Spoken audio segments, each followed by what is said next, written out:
बिस्मिल्लाहिर्रहमानिर्रहीम। अस्सलाम वालेकुम नाज़रीन इकराम, मैं हूं मखदूम शाहबुद्दीन और आप देख रहे हैं मेरा फेसबुक और यूट्यूब चैनल। उम्मीद करता हूं आप सब लोग बखैर वाफियत होंगे और जहां भी होंगे अपने अहले खाना समेत खुश भी होंगे और महफूज भी। नाज़रीन इकराम, आज 8 नवंबर 2024 जुम्मे के दिन अब तक की सबसे बड़ी डेवलपमेंट आ चुकी है और 26वीं आईनी तरमीम के जरिए जजेस के पर काटने वालों के मंसूबे को एक बहुत बड़ा धचका लगा है।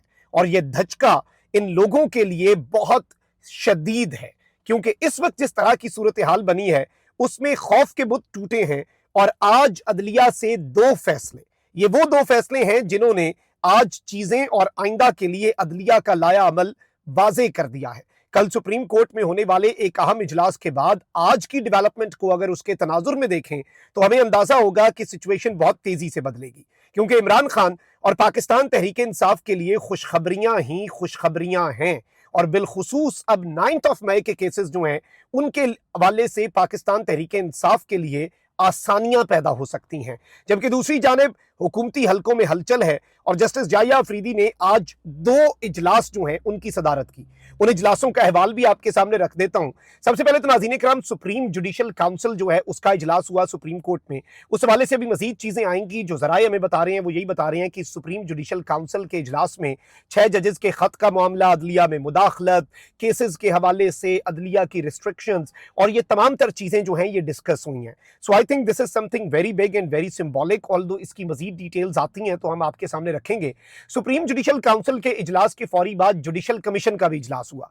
अब ये जो जुडिशल कमीशन का इजलास है, पिछले जुडिशल कमीशन के इजलास में 7-5 के जरिए बेसिकली जो वोटिंग हुई थी, जस्टिस जाहिया अफरीदी, जस्टिस मंसूर और जस्टिस मुनीब और शिबली फराज और उमर अयूब एक साइड पे थे और बाकी 7 लोग जो हैं हुकूमती लोग और जस्टिस अमीनुद्दीन वो एक साइड पे थे और आईनी बेंच बन गया जस्टिस अमीनुद्दीन के अपने वोट से उनकी अपनी सरबराही में। आज का जो जुडिशल कमीशन का इजलास, जैसे ही सुप्रीम जुडिशल काउंसिल का इजलास खत्म हुआ तो जुडिशल कमीशन का इजलास शुरू हुआ और इस सब के अंदर इजलास में सिंध हाई कोर्ट में आईनी बेंचेस के कयाम के लिए जजेस के नामों पर गौर हुआ। जुडिशल कमीशन के इजलास में आईनी बेंच के लिए किसी जज की नामजदगी नहीं हो सकी और इख्तलाफ बरकरार रहा। जुडिशल कमीशन का इजलास अभी वफाकी वजीर कानून जो है उन्होंने भी बताया है कि 25 नवंबर को अब दोबारा होगा। यानी पहले वाले इजलास में तो बंदे पूरे थे। वैसे आज हुआ यह है कि चीफ जस्टिस की जेर सदारत जुडिशल कमीशन का इजलास था और नामों पर गौर हुआ और जस्टिस जमाल मंदोखेल और नुमाइंदा पाकिस्तान बार काउंसिल अख्तर हुसैन जो हैं वो इजलास में शरीक नहीं हो सके। पिछले इजलास में भी जस्टिस जमाल मंदोखेल जो हैं वो नहीं थे।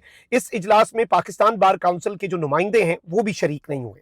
तो इसमें एक चीज वाज़ेह है कि डेडलॉक अभी भी बरकरार है और हुकूमत अपनी मर्जी के बेंच जो हैं वो सुप्रीम कोर्ट ऑफ पाकिस्तान में तो आईनी बेंच बनाने में हुकूमत कामयाब हो गई, लेकिन ऑन दी अदर हैंड अगर हम देखें तो सिंध हाई कोर्ट में, क्योंकि इसके बाद फिर Lahore high court, Islamabad high court, Peshawar high court, Balochistan high court, सब में आईनी बेंचेस बनाने हैं और उन हाई कोर्ट जो हैं उनका भी इख्तियार सुप्रीम कोर्ट की तरह कम करना है।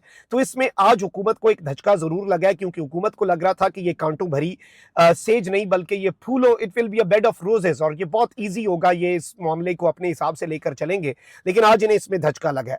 अच्छा, वहीं दूसरी जानिब आज के दिन की जो 2 बड़ी डेवलपमेंट्स जो मैंने अपने इब्तदाइये में आपके सामने रखी, कल नाज़रीन इकराम जो सबसे बड़ा इजलास हुआ वो कौन सा था और उस इजलास की चीखों पुकार जो है वो आप आइंदा आने वाले दिनों में सुनेंगे।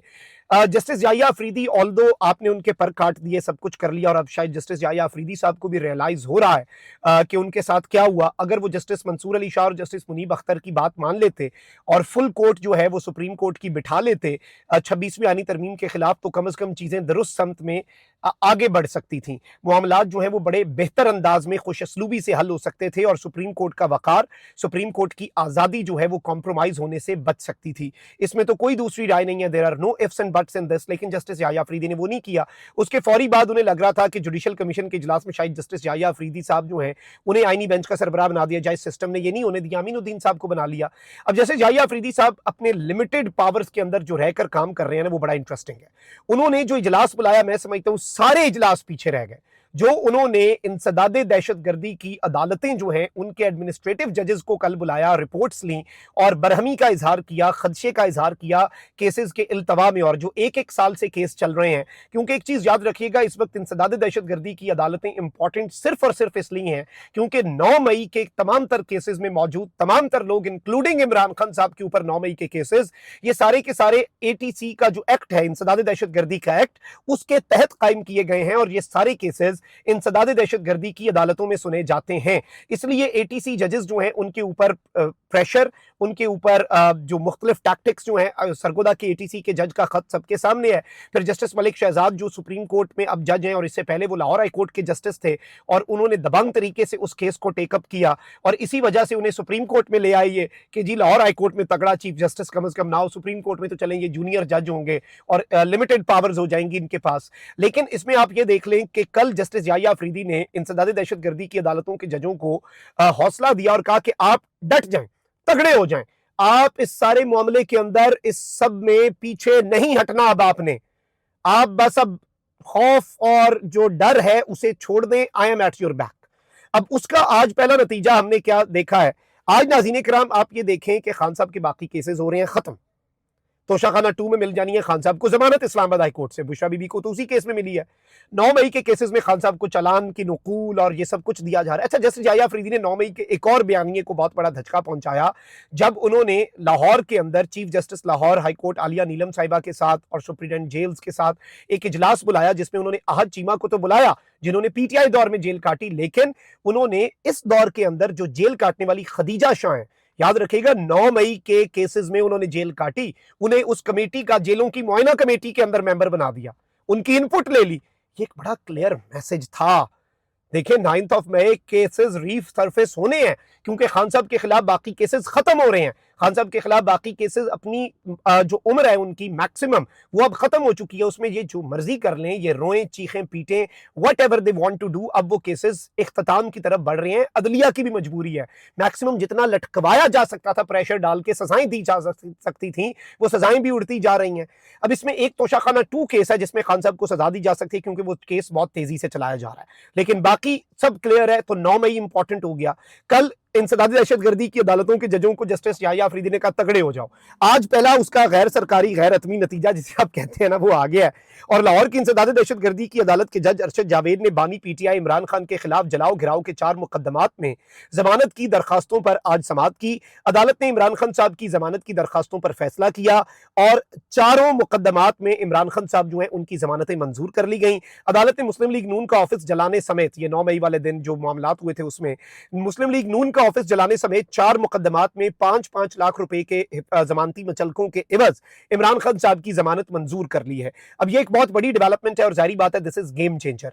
लेकिन इसमें जो इससे भी बड़ी खबर इस वक्त आ सकती है वो ये है कि जस्टिस मलिक शहजाद अहमद जो लाहौर हाई कोर्ट के चीफ जस्टिस थे और उन्हें वहां से सुप्रीम कोर्ट एलिवेट सिर्फ इसलिए किया गया कि वो लाहौर हाई कोर्ट में दबंग तरीके से और तगड़े तरीके से लाहौर हाई कोर्ट को ना चला सकें। फिर जारी बात है पंजाब के इलेक्शन ट्रिब्यूनल्स पे सरेंडर करवाना था, काजी फाइज ईसा साहब ने वारदात डाली, फैसला दिया, we have seen all of that, और उसमें अब कोई दूसरी राय नहीं है, उसमें बस कोई अगर मगर नहीं है।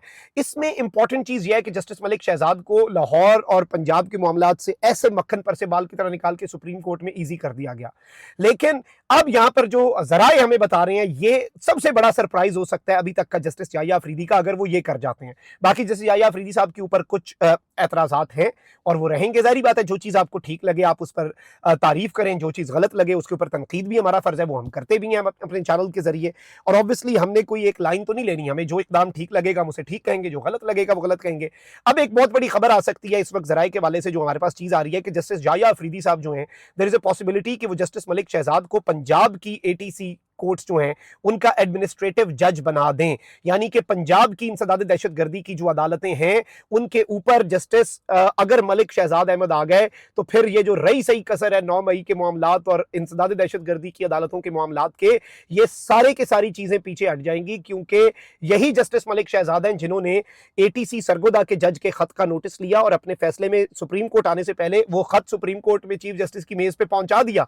तो आज अगर चीफ जस्टिस जो है वो एटीसी के जजेस को कह रहे हैं कि केसेस सही सही सुनो, डर में ना आओ, तो वो साथ उन्हें पता है कि मेरी मेज पे एजेंसियों की मुदाखलत वाला खत भी जस्टिस मलिक शहजाद भेज चुके हुए हैं। तो इस सब के अंदर अगर जस्टिस मलिक शहजाद आ जाते हैं इस पूरी गेम के अंदर तो ये एक गेम चेंजर हो सकता है। अपना बहुत ख्याल रखें। अल्लाह निगहबान, पाकिस्तान जिंदाबाद।